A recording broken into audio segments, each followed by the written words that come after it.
October 20th, 1977, was a day that would forever be remembered in music history, though not for reasons anyone could have imagined.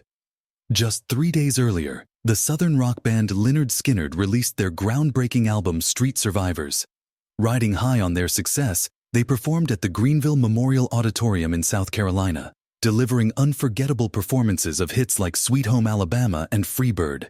The band was at the peak of their fame, ready to conquer the country with a massive tour. But behind the scenes, an ominous fate was quietly approaching.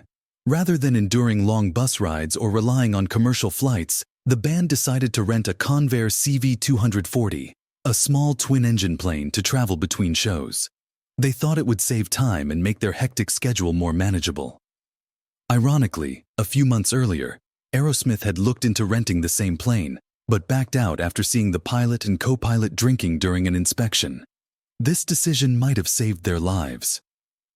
After a show in Lakeland, Florida, Lynyrd Skynyrd flew to Greenville, South Carolina for their next concert. During that flight, flames shot from one of the plane's engines. Some band members were immediately worried and even told lead singer Ronnie Van Zant they wouldn't continue the tour unless they changed planes. Cassie Gaines, a backup singer and sister to guitarist Steve Gaines, was so scared of the plane that she preferred traveling in the equipment truck. But Van Zant convinced everyone to board the plane again, believing they couldn't disappoint their loyal fans. After a powerful performance in Greenville on October 20th, the band boarded the 30-year-old plane, heading to Baton Rouge, Louisiana for their next show. The lineup included Van Zant, guitarist Steve Gaines, Alan Collins, Gary Rossington, drummer Artemis Pyle, bassist Leon Wilkeson, and keyboardist Billy Powell, along with 3 female backup singers. As they boarded, Van Zant tried to comfort Cassie, saying, "If your time is up, your time is up." The flight started smoothly, but it wasn't long before disaster struck. The pilots realized they were running low on fuel. One engine had already failed on the previous flight, and now it stopped working altogether. In a desperate attempt to transfer fuel, the crew accidentally dumped the remaining fuel into the air. Panic spread as they realized they wouldn't make it to their destination. The pilots aimed for the nearest airport but quickly faced the harsh reality that they didn't have enough fuel to get there. At 10,000 feet, with no fuel left, the other engine stopped working, and the plane started to fall. The pilots tried to land in an open field, but the plane crashed into a dense, swampy area. Trees tore the plane apart, and in just seconds, it went from 100 miles per hour to a complete stop.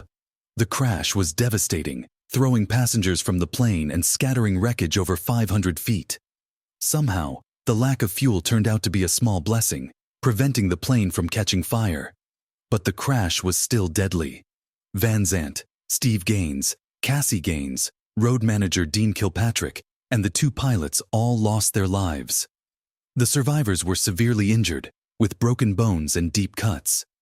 Despite his injuries, Artemis Pyle managed to reach a nearby farmhouse for help, but in a tragic mix-up, the farmer shot him, mistaking him for an intruder. The investigation later revealed that the crash was caused by running out of fuel and poor planning by the flight crew. The right engine had problems, but it wasn't a major issue. It was the crew's inattention to the fuel supply that led to the crash. Sadly, the band's tragic story didn't end there. In 1986, guitarist Alan Collins was paralyzed in a car crash and died in 1990 from complications. Bassist Leon Wilkeson passed away in 2001, and keyboardist Billy Powell died in 2009 from a heart attack. The last original member, Gary Rossington, passed away in 2023. Despite these losses, Lynyrd Skynyrd's music lives on, with over 60 albums and millions of records sold worldwide, cementing their place as rock legends.